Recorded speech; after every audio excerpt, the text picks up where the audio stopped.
Welcome back to another Creative Finance Playbook podcast. I'm Jen. I'm Joe. And today we are going to talk all about how you can be making your first creative finance offer by just learning 10 simple questions. And if you can ask these 10 questions, you should be able to make that offer. Yeah, you know what? A lot of times what holds people back from doing a creative finance deal is we don't know what questions to ask, right? What are these 10 magic questions that you and I talk about? Guys, we're about to dive into that right now. So if you're watching and you're listening, it's like time to get ready to take some notes, get out the pen and paper, because this is going to be awesome. This is the same exact 10 magic questions that our team that we have been using for years that do countless of deals all across the country. This works every single place.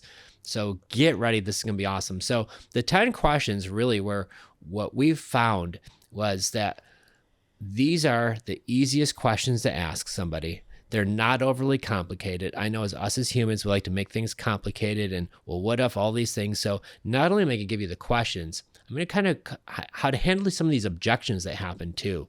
So these are some of my favorite things that we've done from trial and error. We've had 20, 30,000 people through our CRM just in the last full, handful of years. So we've got a lot of case studies, a lot of deals that we've done before that. So the first question that we want to ask. I want to preface it, not to cut you off, but we've simplified it so far to the fact that we message these. Yeah. On Facebook. So DM, or even if you have a phone number, you could text message. So you don't even have to get on the phone until you get these answered. Well, and you bring up a great point because before you even go there. It's like the training wheels method, yeah. Right? Because a lot of times we're worried about talking to a seller and they're just a human, right? But we don't want to feel like we're dumb or we don't know what we're talking about. So what we do is we actually ask these 10 questions through Messenger, where it's one question at a time. We get the answer and then we get the next question out and then they get that answer and we just continue till the seller's actually making us the offer. Mm-hmm. So this is why I absolutely love to do this. And what I've learned by messaging it enough times, you also memorize it. Mm-hmm. So now you know it. So even if I'm having that conversation with the seller live and in person, I know the questions one at a time, what number they are, because I've done it so many times. And guys, it is so easy. So the first question I always ask when somebody's reaching out to me is thank them so much for reaching out, but can you tell me about the property? What's kind of going on? So I want to get an idea of tell me about your property. What is it? They're going to tell you it's a mobile home. It's a 3-unit apartment building. It's a single family home. I've got all types of things, right? And the goal there is to find out where is this property, including the address and zip code. I want to know where it is. Okay. So that's question number 1. Thanks so much for reaching out. Please tell me more about your property. I want to know the zip code and address. And so now I've collected that. The big question number 2 is I always want to know is why do you want to sell it? What is their why? What is their desire, right? What's keeping them from just go listing in the agent? Why are they even thinking about getting rid of this place? Especially on question 1, they might tell you it's a beautiful house, right? Or if it needs work or something that happens, but they're going to tell me why. I need to know their why. So the minute Lexi, who's on our team, she says, Joe, I think I have a seller and, it's a potential deal. I'm like, why are they selling? Well, they're doing this. And that's the first question I always ask her. Mm-hmm. Why are they selling? And I want to know the why behind it. If somebody tells me it doesn't matter, so I'm going to help you with your rebuttals, or what's it to you? I automatically, my spidey sense goes up and I think, boy, I might have maybe a time waster, mm-hmm. right? Maybe low motivation, because the motivated people, they're like, hey, I want to sell this house because this is going on. Why are you selling? And they just tell you. The third question that I ask on our script is how soon do you want to sell it? Because many times that matters, guys. I've had some sellers that say, Joe, I have one. She's like, I want to sell it in 2 weeks. Well, obviously, I'm going to get on the phone a lot quicker with her than the guy that just came in. He says, I want to sell it in 2027. If you're listening to this, this is February 2025. So this guy doesn't want to sell his house for 2 years, but yet he wants to get the ball rolling now, which is starting to get some quotes and get his feelers out there. Not terribly motivated, doesn't have a lot of things going on, but the one who says, I want to sell in 2 weeks, motivated, right? They tell you why. There's a situation, right? They told you about the property, maybe even needs a little bit of work, right? So now I've got a good idea of what's happening. And this is where I'm going to kind of put these sellers into a couple buckets, and we're going to get into that.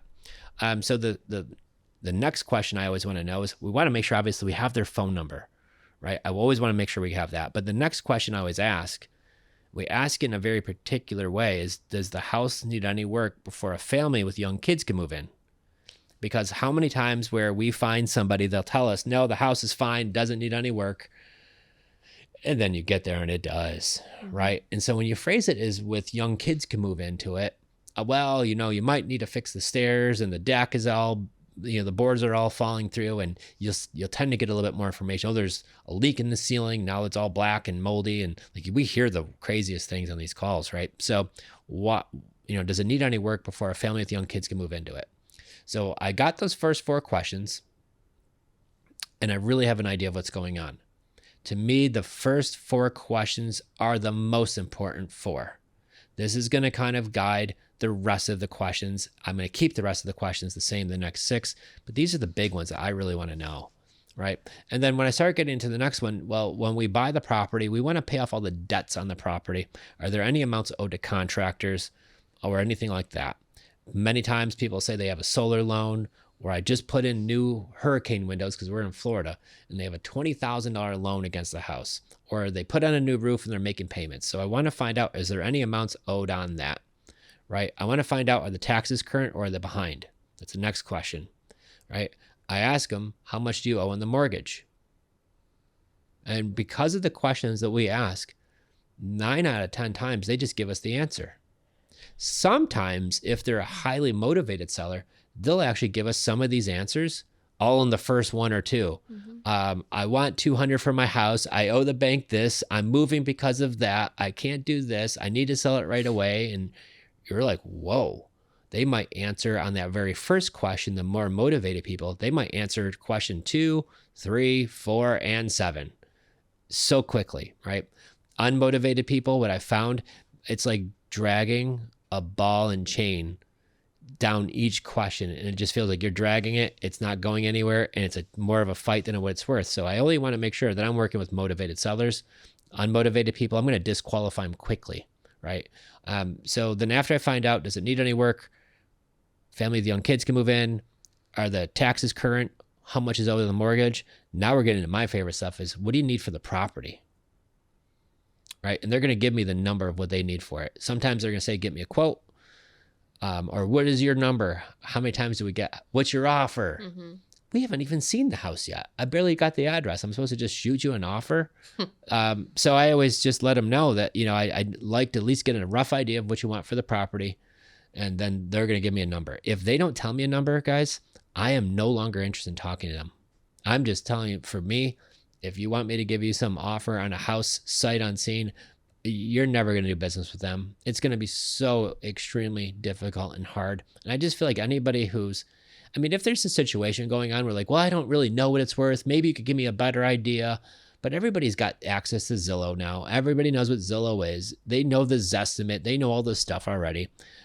So they're at least going to give me a ballpark. So I think of the lady we just did, Dawn. She's like, I want to tell me about your property. I've been living here for 20 years. Husband passed away. I need to sell it right away. It needs a bunch of work. I said, well, why are you selling it? She kind of gets into more of it. Well, I'm in over my head. It does need a bunch of work. We did some things here, but now it's just gotten away too much.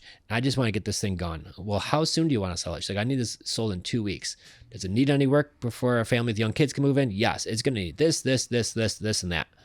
Got it. So I know it needs work, right? So then when I'm getting into, are there any amounts owed to contractors? No. Back taxes? No, they're all current. How much do you owe on the mortgage? It's a free and clear property. Doesn't owe any money on it. So now I have an idea what's going on. So now when I'm getting into the financials, what do you need for the property? She's like, I'd like to get somewhere around 150, but I'm flexible. All right. And then when we go to the terms offer, where the seller is going to make me the offer now, and I tell them this is, a popular way I could pay your price. It makes it really easy is I'm going to buy it as is, and I could buy it and pay your price at 150 if I could do it on payments, which means I'll buy it, I'll close on it, I'll take care of all the closing costs and fees, and I'm just going to do it in monthly payments. And she says, I can't do that because I need the money to buy my mobile home that we're buying. I need the proceeds of this sale. We said, got it. So my last question is, well, if I do pay out cash and close, in your time frame, what's the least you'll take? We end up getting under contract for $100,000, right? She said yes to the deal. And I said, well, if I were to do that, would you want to go forward right now? She's like, yeah, I would need to close this in 2 weeks. So she was kind of like pushing us to the table to close. And this is a wonderful deal. It's a beautiful neighborhood. This is before any realtor even got wind of a property like this. No agents. Yeah. She did not want to list it with an agent. You know why? Because she was embarrassed. She was embarrassed about the condition. When you pull up to the house, there's mattresses on the side of the garage. There's piles of garbage. And then you get to the inside and it's like that in the inside. And she doesn't have the time. She doesn't have the money. She doesn't have the resources to go fix the place up. Right. All the things that she doesn't have. So what she's willing to do is, for speed and convenience, give us a discount. Now, it's not a low ball. It's according to what the property's worth in its current condition. Right, due to all the work it needs. It's going to be a kitchen, 2 bathrooms, floor, paint, carpet, siding, roof, the back deck, removal of the pool that's out back to the above ground pool. And, somebody who's thinking, well, geez, if I'm making my first offer, like, this sounds great and all, but, like, I can't come up with $85,000, $90,000 to give this lady. So what am I supposed to do? Right. So what's happening on that deal is, I know cash buyers who are investors in the area. And so what I did was I showed this to my agent, because originally you and I were thinking of fix and flipping. No. You and I were not thinking. I think you were thinking of fix and flip. Because we did make a deal, and you're right. The deal was... I sat right in this chair, eating my words now. But I know, right? So we made a deal that we're going to do no fix and flips in 2025. We'll just wholesale some deals and buy all the pretty ones with terms.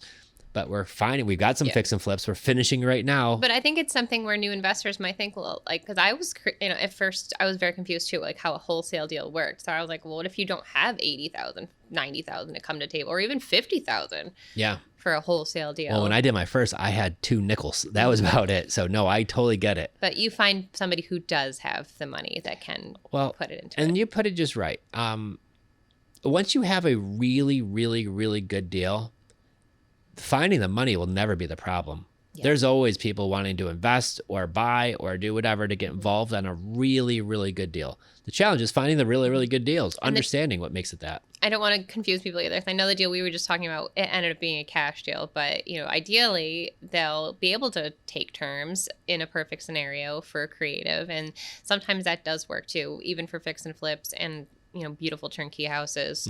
So it's just question number 10 is really, like, we used to call it like the $1 million question. I remember, it's the last one we'd send off, and then close our eyes, and I'd have a glass of wine and wait and just hear what the seller would say over dinner, like back in 2020. I remember the days. And, it is a little nerve-wracking, but when the seller says, okay, yeah, tell me more, like, what does this mean? What are terms, and then you hop on the phone and you start taking him down that path of exactly like what those terms will be.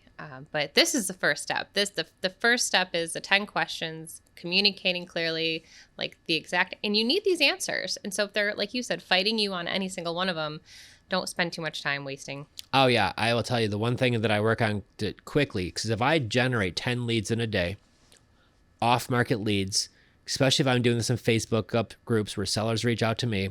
My old coach used to tell me, Joe, you got to talk on the phone to all 10 of them. I was like, man, I don't have time. I work all this time. Each minute is a 20, 30-minute phone call, some of these. Sometimes I'm hearing random stuff I don't want to hear about.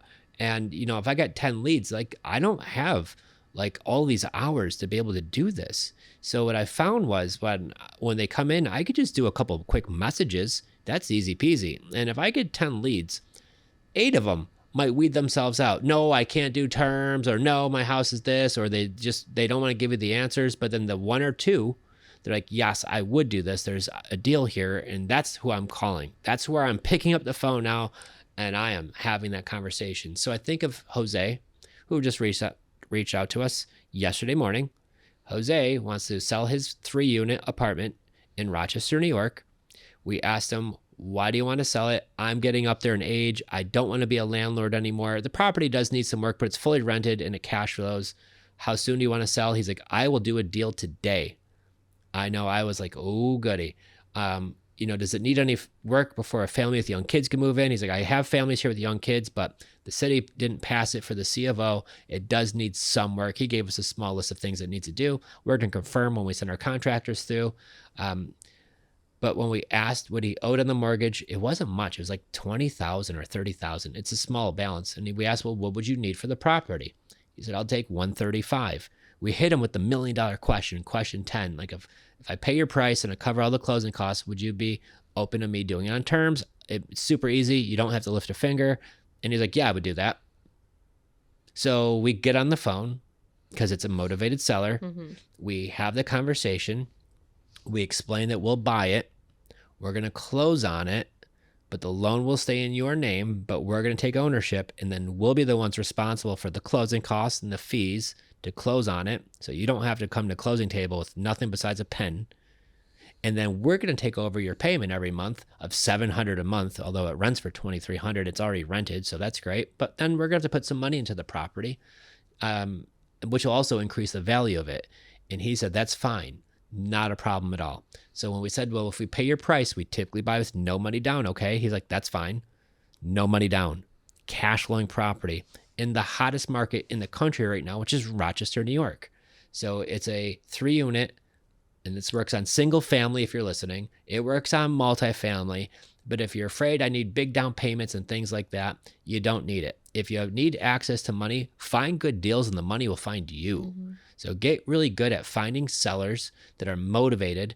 Ask them these questions that we're sharing with you, one question at a time, right? Get the answer. If they're giving you a hard time and they don't want an answer, then you don't have to continue. This is what I love what we do. But when people are motivated and they reach out to you, the conversations are generally a lot better than me like knocking on someone's door or cold calling or calling Zillow leads or MLS leads. Like, oh my gosh, this has been like the easiest peasy way to find sellers, to get them to have easy conversations, and only get on the phone with motivated sellers where you feel like I can help them and there's a deal there to be made.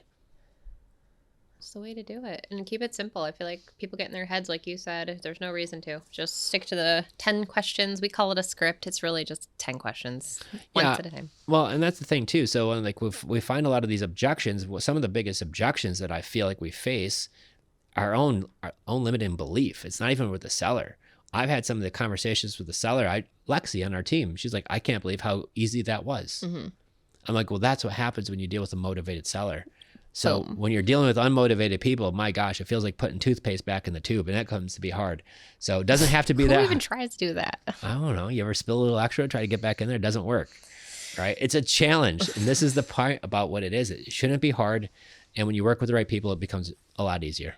So if you want those 10 questions, we have those available. So you just have to reach out. We also have our free generating leads guide, which is really handy too, where it'll take you right into the Facebook groups, show you what to post. And then these 10 questions, they're really that simple.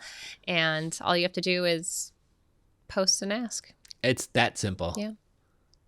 So once again, thank you for tuning in today. And if you're finding this video on YouTube, please like and subscribe. If you're listening to the podcast, thank you so much. Make sure you're joining our Facebook group, Create a Finance Playbook with Jen and Joe, because there's tons of value. There's a lot of goodies in there.